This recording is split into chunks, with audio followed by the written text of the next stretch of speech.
علیہ وسلم کے وصال ظاہری کے ایام قریب آئے تو حضور نے سرخ پٹی باندھی، تیز بخار ہے نبی کریم کو، 2 صحابہ سہارا دے کے مسجد میں لائے، نبی پاک علیہ السلام کو بظاہر سہارا دے کے لایا گیا۔ کریم رسول نے لوگوں کو جمع کیا، حضور آج کیا ہونے والا ہے، آج کیا کہا جائے گا، آج کس لیے میٹنگ بلائی ہے؟ نبی کریم کے کل صحابہ جب مسجد میں جمع ہوئے تو کھچا کھچ مسجد بھری ہے۔ وصال ظاہری سے چند یوم پہلے کی بات، نبی پاک نے فرمایا آج تمہیں کوئی جہاد کی ترغیب نہیں دینی، آج کوئی نیا پیغام نہیں دینا، آج تمہیں بتانا ہے کہ رب نے اپنے بندے کو اختیار دیا ہے، چاہے تو دنیا میں رہے، چاہے تو اس کی بارگاہ میں حاضر ہو جائے۔ اس عبد نے بارگاہ ربوبیت کی طرف لوٹنے کا ارادہ کر لیا ہے۔ حضرت صدیق اکبر رونے لگے تو صحابہ نے کہا تمہیں کیا ہوا؟ کہنے لگے سمجھ نہیں رہے، کسی کی بات نہیں کر رہے، نبی پاک تو اپنی بات فرما رہے ہیں، اس نے جانے کا ارادہ کر لیا۔ سنیے میرے بھائی، محبوب پاک نے فرمایا بھائی کسی شخص کو میری طرف سے کوئی تکلیف پہنچی ہو تو بدلہ لے سکتا ہے، بدلہ لے سکتا ہے، کسی کو تکلیف پہنچی ہو۔ صحابہ پھوٹ کے رونے لگے، محبوبہ کرم ہی کرم ہوا ہے، رحمت ہی رحمت آئی، آپ کے بارے میں گمان کرنے والا بھی دائرہ ایمان سے نکل جائے۔ حضور آپ کیا فرما رہے ہیں؟ فرمایا نہیں بھئی اٹھو۔ پیچھے سے جناب عکاشہ بن محصن اٹھے، ہاتھ کانپتے ہیں، آگے بڑھے، کہنے لگے یا رسول اللہ، ایک جنگ کے موقع پر آپ نے درہ مارا تھا، ننگی پیٹھ پر صفیں سیدھی کراتے، بات دل میں رہ گئی ہے، میں نے بدلہ لینا ہے۔ نبی کریم نے فرمایا بلال دوڑ کے جاؤ، فاطمہ کے گھر درہ پڑا ہے، درہ لاؤ۔ سیدنا بلال حبشی کہتے میں گیا، دستک دی سیدہ طیبہ طاہرہ، حضرت فاطمہ فرمانے لگی بلال کیسے آئے ہو؟ اماں جی وہ درہ چاہیے تھا۔ سیدہ کو تشویش ہوئی، کہنے لگے بلال نہ تو جنگ پہ جانا ہے، نہ جہاد ہے، نہ کوئی ایسا موقع ہے، حضور کی تو طبیعت مبارک بظاہر بڑی علیل ہے، درہ کیا کریں گے؟ حضرت بلال عرض کرنے لگے اماں جی ایک صحابی بدلہ لینے لگے ہیں، صاحب طبقات نے جملے لکھے ہیں، کہتے ہیں بی بی صاحبہ نے درہ بھی دیا اور امام حسن حسین کو بھی باہر نکالا۔ فرمانے لگی عکاشہ سے کہنا 100 درے مارے، ان 2 شہزادوں کے جسم پر نبی پاک کے قریب نہ جائے، میں نے 2 بچے پیدا ہی اپنے محبوب پر قربان کرنے کے لیے کیے، ان کو لے جائے۔ حضرت بلال کہتے ہیں میں 2 شہزادے لے کے آیا، اور جب دروازے میں میں لے کے پہنچا تو نبی پاک نے دیکھا تو آنکھوں میں آنسو آ گئے، فرمایا ان کو بٹھا دو، مجھے پتا ہے فاطمہ نے کیا کہہ کے بھیجا ہے۔ حضرت سیدنا بلال فرماتے ہیں درہ میں نے جناب عکاشہ کو دیا، حضرت عکاشہ درہ لے کے آگے جو بڑھے تو حضرت ابو بکر صدیق نے ان کے پیروں پہ ہاتھ رکھا، فرمایا عکاشہ میری طرف آ یار، مجھے مار درے، نبی پاک کے قریب نہ جا۔ مصطفیٰ کریم نے فرمایا ابو بکر تو ہٹ جا، اسے آنے دے۔ فرماتے ہیں میں چند قدم آگے گیا تو مولا علی شیر خدا نے میرے پیر پہ ہاتھ رکھا، کہنے لگے عکاشہ سوچ تو صحیح تو کیا کر رہا ہے؟ حضور نے فرمایا علی ہٹ جاؤ، میرا اور ان کا معاملہ ہے۔ جناب عکاشہ آگے بڑھ رہے، نبی کریم نے فرمایا میں اپنی امت کو درس دینا چاہتا ہوں، خبردار خبردار زندگی میں تمہارے ہاتھ سے زبان سے کسی کو تکلیف نہ پہنچنے پائے، خبردار یاد رکھنا وہ معاشرے بگڑ جاتے ہیں، وہ معاشرے تباہ کر دیے جاتے ہیں جہاں ظلم ہوتا ہے، جہاں زیادتی ہوتی ہے، جہاں لوگوں کو ستایا جاتا ہے۔ محبوب کریم کے قریب آئے حضرت عکاشہ، کہا حضور میری پیٹھ ننگی تھی، آپ بھی ذرا کپڑا ہٹائیے۔ نبی کریم نے پیٹھ سے کپڑا ہٹایا، جناب عکاشہ نے درہ جو اٹھایا تو صحابہ کی چیخیں نکلی، حضرت عکاشہ نے درہ دور پھینکا، حضور کے بطن اطہر سے لپٹ گئے، چومنے لگے، کہنے لگے حضور وہ تو صفیں سیدھی کراتے لگ گیا تھا، آپ نے کہاں مارا تھا؟ یا رسول اللہ میں تو بہانہ بنا رہا تھا کہ جاتی دفعہ مجھے وجود چومنے کا موقع نصیب ہو جائے، مجھے یہ موقع نصیب ہو جائے۔ میرے حبیب نے فرمایا جس نے جنتی دیکھنا ہو میرے عکاشہ کی زیارت کر لے۔ بھائی ظلم کا دروازہ کھلا ہوا ہے اور لوگ بھول جاتے ہیں زیادتی کرتے ہوئے، وہ بہو سے ہی کیوں نہ کریں، وہ اپنے گھر کے بھول جاتے ہیں کہ شاید پوچھنے والا کوئی نہیں، شاید میزان نہیں لگے گا۔ ایران کے بادشاہ نے اپنے بیٹے کو پڑھانے کے لیے ایک استاد صاحب کا بندوبست کیا۔ استاد صاحب کو کہا کہ میرے بچے کو دین پڑھائیے، میں چاہتا ہوں کل اس نے عنان حکومت کو سنبھالنا ہے تو یہ دین سے آگاہ ہو جائے، اس کو کچھ سکھائیے پڑھائیے۔ بہت نیک بزرگ بڑے درویش عالم پڑھانے لگے، اسباق مکمل ہو گئے، دین کے اسباق قرآن مجید پڑھایا، احادیث طیبہ کا درس دیا، اصول فقہ سے روشناس کرایا۔ جب بچے نے مکمل تعلیم حاصل کر لی اور آمین ہو گئی، دستار ہو گئی، فارغ ہو گئے، تو پھر ایک دن استاد صاحب نے کہا بیٹے کل تم نے ضرور آنا ہے، کچھ بات کرنی ہے۔ شہزادہ گیا ملنے استاد صاحب سے، استاد صاحب نے کنڈی لگا لی، ہاتھ میں درہ پکڑ لیا، مار مار کے پورے وجود کو زخمی کر دیا، کوئی غلطی نہیں، کوئی بات نہیں، مارا۔ اب بچہ آیا آ کے بادشاہ سلامت سے کہا کہ ابا جی سمجھ نہیں آئی، بڑا مارا ہے استاد۔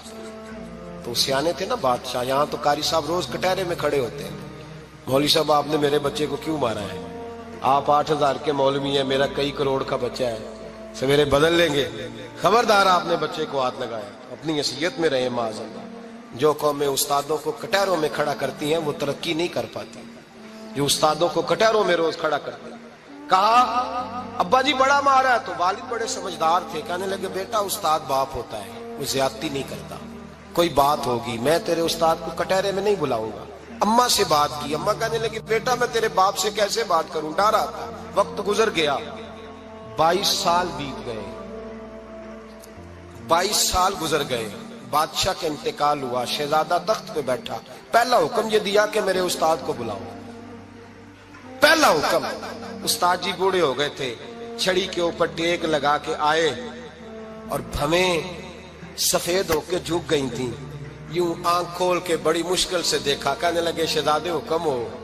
کب میں شہزادہ نہیں، اب میں بادشاہ بن گیا ہوں۔ استاد جی 22 سال بیت گئے، آپ نے مارا تھا، پر وہ درد چونکہ زیادتی کی تھی، میرا قصور کوئی نہیں تھا، تو نہ میری روح سے درد گیا ہے نہ میرے جسم سے گیا ہے، میں بے اختیار تھا، پوچھ نہیں سکتا تھا، آج با اختیار ہوا ہوں۔ سب سے پہلے پہلا حکم آپ کو دیا، بلایا ہے، بتائے کیوں مارا تھا، کیوں مجھے مارا تھا، میری زیادتی بتائے۔ تو استاد، بوڑھے استاد کی آنکھیں آنسوؤں سے بھر گئی، کہنے لگے بیٹے بس آج کے دن کے لیے مارا تھا، یہ جو دن آ گیا نا میری زندگی میں، اس لیے مارا تھا، یہ میں چاہتا تھا میری زندگی میں وقت آئے، آج کے بس میری مراد پوری ہو گئی۔ کہا صاحب کس لیے، مجھے بھی سمجھائے۔ آپ فرمانے لگے کتنی دیر ہو گئی تجھے مار کھائے ہوئے، کتنا زمانہ بیت گیا؟ کہنے لگا 22 سال۔ فرمایا زخم بھولے تو نہیں، درد ختم تو نہیں ہوئی، تمہیں بات 1 منٹ کے لیے بھی تمہارے حافظے سے محو تو نہیں ہوئی؟ کہا استاد جی روز رات کو یاد آتی، روز خیال آتا تھا۔ استاد کہنے لگے بھائی تو بے اختیار تھا، پوچھ نہیں سکا، 22 سال تجھے یاد رہا، مجھے پتا تھا تو ایک دن حکمران بنے گا، میں نے تجھے اس لیے مارا تھا کہ بیٹے یاد رکھنا، کسی پہ ظلم نہ کرنا، اگر تجھے 22 سال تک یاد رہا ہے تو جس پر تو ظلم کرے گا اسے بھی قیامت تک یاد رہے گا، اور یہ یاد رکھنا تو آج با اختیار ہوا تو تو نے مجھے بلا لیا ہے، قیامت کے دن غریب با اختیار ہو جائیں گے، مظلوم با اختیار ہو جائیں گے، وہ با اختیار ہوں گے، للہ الواحد القہار، رب کریم کی بارگاہ کے اندر ان کا اختیار ہوگا، اکیلے اللہ کی حکمرانی ہوگی، پھر وہ بلائیں گے بڑے بڑے کج کلاہ، دنیا میں جن کی پگڑیاں اونچی تھیں وہ سر جھکائے کھڑے ہوں گے، دنیا میں جو ڈکٹیٹر بنتے تھے ان کی پشتیں لال ہوں گی، ان کو غدار لکھا جائے گا، قیامت تک نہیں بھولے گا۔ ظلم کرنا تو سوچ سمجھ کے کرنا، اتنا کرنا جتنا تم سہ سکتے ہو، اتنی زیادتی کرنا جتنی قیامت میں تم برداشت کر سکتے ہو۔ میرے نبی کریم صلی اللہ علیہ وسلم نے فرمایا ظلم سے بچو، یہ قیامت کے اندھیروں میں سے ایک اندھیرا ہوگا، زندگی میں زیادتی نہ کریں، اگر تھوڑی دیر کے لیے کوئی چیز برداشت کر جائیں گے تو وہ فائدہ دے جائے گی، کچھ دیر کے لیے اگر سہ جائیں گے تو نفع مل جائے گا، سہنے کی کوشش کریں لیکن زیادتی نہ کریں، نظر کو، سوچ کو، ذہن کو پاک رکھیں، اور میرے بھائی زندگی پوری ظلم سے بچیں، زیادتی سے بچیں۔ امیر المومنین حضرت جناب سیدنا عمر فاروق رضی اللہ تعالیٰ عنہ رات گھر میں تھے تو رونے لگے،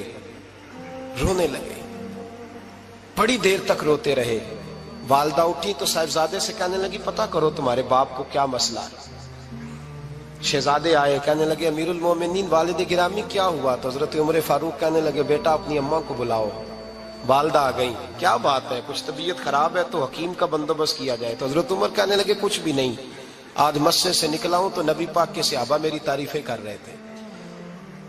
یہ حضرت فاروق اعظم کے وصال کے قریب کے دن ہے، تعریفیں تو حضرت یہ رونے کی بات ہے کہ خوش ہونے کی؟ آپ فرمانے لگے نہیں، سوچتا ہوں باہر تو میں اچھا رہا ہوں، پتہ نہیں گھر میں ہی کوئی زیادتی نہ ہو گئی ہو، پتہ نہیں تمہارے ساتھ بھی میرے معاملات ٹھیک تھے کہ نہیں۔ صحابہ تو تعریف کرتے ہیں، رو رہا ہوں تمہاری وجہ سے ہی نہ الجھ جاؤں، بیوی ہی نہ کہے میرا حق ہی ادا نہیں کیا۔ یہ لفظ کہتے کہتے پہاڑ ہے یہ شخص، کیسر و کسرا کانپتے ہیں۔ حضرت عمر رو پڑے، بی بی سے کہنے لگے مجھے اللہ کی رضا کے لیے معاف نہیں کر دیتی؟ میرے اوپر بوجھ تھا امت کا، میں ساری رات مدینے کی گلیوں میں پھرتا تھا، دن سارا مسجد میں گزرتا تھا، میں تجھے وقت نہیں دے پایا، معاف نہیں کر دیتی؟ تو زوجہ کہنے لگی نہیں عمر، میں نے بھی زندگی میں اپنا کوئی سکھ چین نہیں دیکھا، کوئی چاؤ پورا نہیں کیا، میں کیسے معاف کر دوں؟ میں نہیں معاف کرتی۔ حضرت عمر زمین پہ بیٹھ گئے، رونے لگے، کہنے لگے چل معاف کر دے۔ کہنے لگی ایک وعدہ کرو، قیامت کے دن رب کریم کی بارگاہ میں میری سفارش کرو گے؟ اللہ کی بارگاہ میں عرض کرو گے کہ اللہ اچھی تھی، مجھے کپڑے دھو کے دیتی تھی، روٹی پکا کے دیتی تھی، میری عزت کی محافظ تھی؟ جناب عمر کہنے لگے تیرے ساتھ وعدہ ہے، رب اپنے فضل سے عمر کو جنت دے گا تو عمر تجھے جنت میں ساتھ لے کر کے جائے گا، تیرے ساتھ وعدہ ہے۔ میرے بھائی جن کے دلوں میں احساس تھا کہ ہم سے کوئی زیادتی نہ ہو جائے کسی جگہ، وہ تو یہاں تک معاملہ کرتے تھے، یہاں تک ان کا خیال رہتا تھا۔ عزیزو، ایک تو نظر میں حیا پیدا کریں، والدین کی بہت بڑی ذمہ داری ہے۔ لاکھوں بچے مرضی کی شادیاں کر رہے ہیں، ہزاروں گھر اجڑ رہے ہیں، یہ وہ والا زہر ہے جو ہر گھر میں تیزی سے پھیلتا چلا جا رہا ہے۔ پہلے ہم کہتے تھے کہ بچہ باہر نہ نکلے، اب کہتے ہیں اللہ کہیں موبائل لے کے تنہا نہ بیٹھ جائے، کہیں تنہا نہ بیٹھ جائے، کیا بنے گا اس کا اگر یہ گندگی اور یہ ایسا نشہ ہے جو اجاڑ کے رکھ دے۔ بخاری شریف میں حدیث ہے، قاضی ایاز مالکی رحمۃ اللہ علیہ نے بڑی تفصیل سے لکھی ہے، راوی حضرت انس بن مالک ہیں۔ ایک بندہ بڑی دور سے آیا نبی پاک صلی اللہ علیہ وسلم کی زیارت کے لیے، بڑی دور سے۔ عرب کے جو سردار ہوتے تھے ان کے بڑے ناز نخرے ہوتے تھے، وہ خیر آج بھی ہیں، پروٹوکول کا ماحول آج بھی، یعنی وزیر صاحب کے آگے دو چار گاڑیاں نہ ہوں تو ان کو مزہ ہی نہیں آتا، پولیس والے آگے پیچھے بھاگیں تو حالانکہ ان کو نہیں پتا کہ جو پولیس والے آگے پیچھے بھاگ رہے ہیں نا، یہ حکومت بدلی تو گرفتار کرنے بھی انہوں نے آنا ہے، لیکن وہ بڑا مزہ آتا ہے جب لوگ گاڑی کے پیچھے بھاگتے ہیں۔ کیا بات ہے جناب، بڑی بات۔ اور ہماری طبیعتوں میں پتہ نہیں کون سی، تو نبی پاک صلی اللہ علیہ وسلم کی خدمت میں وہ شخص بڑی دور سے آیا، تو عرب کے بادشاہوں کا مزاج تھا، پروٹوکول بڑا چاہتے تھے، ان کا تو یہ طریقہ تھا کہ حکمرانی کرنی ہے جیسے بھی ہو۔ اگر کسی غلام نے دھوپ میں بندھا رہ گیا، اونٹ اور چھاؤں میں نہیں باندھا تو درے مارتے تھے، اور اگر اس نے کھول کے باندھ دیا تو پھر بھی مارتے تھے، کہتے تھے اتنا سیانا ہو گیا تو انہیں پوچھا ہی نہیں، خود بخود ہی باندھ دیا۔ وہ شخص حضور کی بارگاہ میں آیا اور بہت سارے لوگوں کے پاس کیونکہ وہ جاتا تھا اپنے سربراہ کا پیغام لے کے، تو وہ کانپ رہا ہے جب حضور کی بارگاہ میں گیا، ڈر رہا ہے۔ اب ذرا بات کو سمجھنا، نبی پاک صلی اللہ علیہ وسلم نے اس سے فرمایا کیوں ڈرتے ہو؟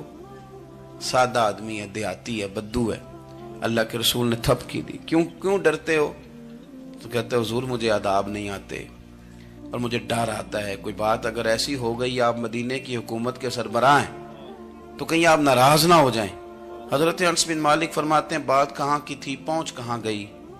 جب اس نے یہ کہا نا کہ آپ تو حکومت کے سربراہ ہیں، کہیں کوئی غلطی نہ مجھ سے ہو جائے، تو نبی پاک کی آنکھوں میں آنسو آ گئے، حضور رونے لگے، اور نبی پاک صلی اللہ علیہ وسلم فرمانے لگے نہ بھائی، تو کسی حکومت کے سربراہ کے پاس نہیں آیا، نہ تو اس بیٹے کے پاس آیا ہے جس کی ماں گوشت کے خشک ٹکڑے کھا کے بھی گزارا کر لے گی۔ میں تو ایک غریب ماں کا بیٹا ہوں۔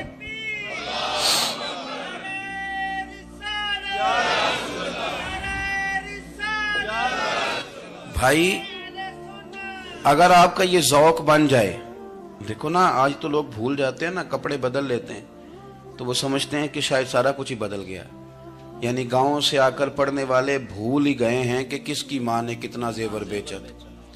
لوگ بھول جاتے ہیں چیزوں کو، اپنے ماضی کو یاد رکھیں، آپ لوگوں کے ساتھ پیار کریں، آپ لوگوں کو موقع دیں، آپ تھوڑی سی اور کوشش کریں اس شخص تک جانے کی جو آپ کو مایوس نظر آ رہا ہے، پریشان نظر آ رہا ہے۔ یہ ہمیں میلاد والے محبوب صلی اللہ علیہ وسلم نے درس دیا۔ ایک اور پہلو، حضور سید عالم صلی اللہ علیہ وسلم نے، ہمارے ہاں نا ابھی بھی برادری کی تقسیم ہے، ابھی بھی اور کچھ میں نے ایسے کمزور لوگ بھی دیکھے. یہ اس طرح کی حرکتیں ہارے ہوئے لوگ کرتے ہیں. ہارے ہوئے لوگ جو اپنے آپ کو سمجھتے ہیں کہ میں کوئی بڑا آدمی ہوں. بڑا آدمی تو اپنے اخلاق سے ہوتا ہے, اپنے کردار سے ہوتا ہے, اپنی سخاوت سے ہوتا ہے, لوگوں سے پیار کرنے سے ہوتا ہے. باقی یہ کہ بیٹھ کے کہانی سنانا کہ میں بڑا کچھ کرتا ہوں, تو جو کچھ کرتا ہوتا ہے اسے سنانے کی کوئی ضرورت. ایک اور بہت سارے لوگ آپ تعزیت کرنے جائیں نا والد کے انتقال کے بعد, تو ان بیچاروں کو بتانا پڑتا ہے کہ ابا جی میرے بغیر دوائی نہیں کھاتے تھے. تو میں کہتا ہوں اگر تیرے بغیر نہیں کھاتے تھے پھر بتانے کی ضرورت نہیں, پھر تو سارے گاؤں کو پتا ہوگا کہ تیرے بغیر نہیں کھاتے تھے. اور اگر کوئی دال میں کالا ہے تو پھر تیری وضاحت کوئی بندہ قبول نہیں کرے گا.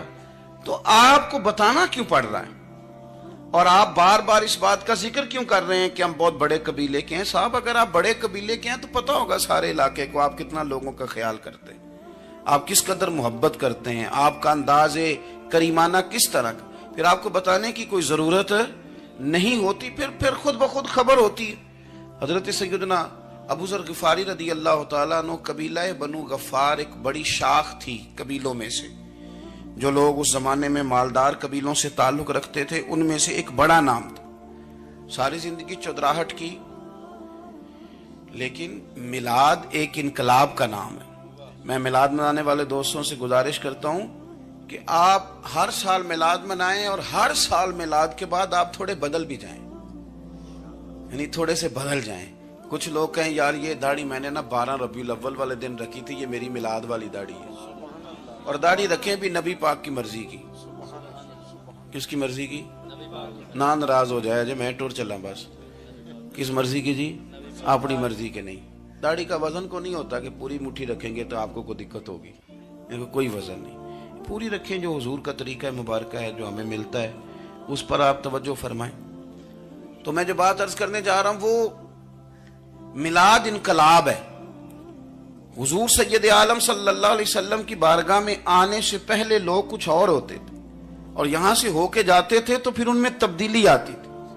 میں سارا دن کرامتیں سناؤں نا کسی کو اپنے پیر صاحب کی, اور اپنے گھر میں بھی کہ میرے حضرت بڑے, میرے استاد بڑے, لیکن بیوی کے ساتھ اگر میں ترش لہجے میں بات کروں گا تو وہ کہے گی یہ سکھاندے نے تینوں پیر صاحب. دوست کہیں گے یہ سکھاتے ہیں آپ. تو آپ کی کہانیاں نہیں چلتی, آپ کا کردار چلتا ہے. حضرت ابو ذر غفاری رضی اللہ تعالیٰ عنہ فرماتے ہیں چونکہ میں چودھری تھا, سیدنا بلال حبشی رضی اللہ تعالیٰ عنہ کے پاس میں بیٹھا تھا. کسی بات میں بات آگے بڑھی اور بڑھتے بڑھتے بات شکنجی تک چلی گئی. رائے کے اختلاف نے باتوں میں تلخی پیدا کر دی, اور جب تھوڑے لفظ اور تیز ہوئے تو میں نے انہیں کہہ دیا چپ کر, تو ابشن کا بیٹا ہے. کس کے بیٹے تھے حضرت بلال؟ کہتے ہیں جب انہوں نے مجھے کہا تو میرا دل بڑا ٹوٹا, لیکن میں نے ارادہ کیا کہ میں نے حضور کی بارگاہ میں نہیں عرض کرنی. اب ہر بات کی ہم حضور کی بارگاہ میں شکایت کریں. لیکن میں جا کے مسجد میں بیٹھا, اور جب سرکار آئے نا, ارادہ نہیں تھا کہ عرض کروں گا, لیکن حضور کا چہرہ دیکھا تو دکھ میرا خود ہی تازہ ہو گیا. رونے کا بھی تو تب ہی مزہ آتا ہے نا کوئی اپنا ملے تو. فرماتے ہیں کہ میرے آنسو نا بغیر اختیار کے چھلک پڑے, اور میں کھل کے روئے, کھل کے. قربان جاؤں محبوب کے, بھی حضور نے پاس نہیں بلایا بلکہ نبی پاک اٹھ کے خود میرے پاس آئے اور مجھے کندھوں سے پکڑ کے سینے سے لگایا. اور جب میں کھل کے رو لیا تو حضور میرے آنسو پوچھنے لگے. کچھ شعر ایسے ہوتے ہیں جو کسی نے کہے ہوتے ہیں, اور کہنے والا جو ہوتا ہے وہ صاحب حال ہوتا ہے, تو اس میں کچھ خوبصورتی زیادہ ہی ہو جاتی ہے. ایک پنجابی کے شاعر ہمارے گجرات میں گزرے, بزرگ تھے, ان کا ایک شعر ہے, وہ کہتے ہیں ایک واری میری آنکھیاں چوں اونا نے اتھرو پونجے سن. ایک واری میری آنکھیاں چوں اونا نے اتھرو پونجے سن, ہن تے چسکا پہ گیا رونے دا. ایک واری میری آنکھیاں چوں اونا نے اتھرو پونجے سن, ہن تے چسکا پہ گیا رونے دا, تے ہر ویلے آہو زاری دا. تو میں روز رونے لگا ہوں, مزہ ہی بڑا آیا ہے جب سے محبوب نے چپ کرانا شروع کیا میرے عزیز. اور پھر حضرت بلال حبشی رضی اللہ تعالیٰ عنہ چونکہ حضور کے غلام تھے, اور انہیں پتا تھا کہ سرکار میری ناز برداری کرتے ہیں, حضور نے چپ کرایا. فرمایا کیوں روتے ہو؟ تو عرض کرنے لگے یا رسول اللہ صلی اللہ علیہ وسلم, اگر میں ابشن کا بیٹا ہوں تو میری تو غلطی کوئی نہیں نا, یہ تو تقسیم اللہ کی ہے نا. الذی خلقک فسواک فعدلک فی ای صورت ما شاء رکبک. جس طرح وہ چاہتا ہے، جس کو چاہتا ہے اس طرح کی اس کی صورت بنا دیتا ہے. تو مجھے ابشن کا بیٹا کہا جاتا ہے، میری غلطی کیا ہے؟ حضرت بلال نے بھی نہیں بتایا کس نے کہا. لیکن نبی پاک صلی اللہ علیہ وسلم نے کیا فرمایا؟ امام یوسف صالحی نے لکھا ہے، ذرا غور کرنا بات پر. تسلیاں لوگ اور رنگ میں بھی دیتے ہیں، پر یہ تسلی بڑی انوکھی ہے. حضور فرمانے لگے بلال اگر تو ابشن کا بیٹا تو پریشان کیوں ہوتا ہے؟ کالے رنگ والی ماں کا بیٹا ہے تو پریشان کیوں ہوتا ہے اگر تیری والدہ کا رنگ کالا ہے تو؟ عرض کی حضور آپ کیا فرمانا چاہتے ہیں؟ تو سرکار فرمانے لگے میں دو ماؤں کا بیٹا ہوں، ایک جناب آمنہ جنہوں نے مجھے پیدا کیا، اور ایک حضرت ام ایمن جنہوں نے میری پرورش کی، مجھے بڑا کیا. حضور فرمانے لگے میری ماں آمنہ کا رنگ گورا تھا اور میری ماں ام ایمن کا رنگ کالا ہے. تو فرمایا اگر تجھے کسی نے کالے رنگ والی ماں کا بیٹا کہا تو اسے کہہ دینا مدینے والے محبوب کے بھی تو ایک والدہ کا رنگ کالا ہے، تو کہہ دینا. حضرت بلال کہتے ہیں کہ وہ اس طرح کی تسلی تھی، طفل تسلیاں نہیں جس طرح کی ہمیں دی جاتی، وہ اس طرح کی خوبصورت تسلی تھی کہ اس کے بعد میرا دل ایسا ٹھنڈا ہوا، پھر کسی کا تانا نہیں رہا، پھر کسی کی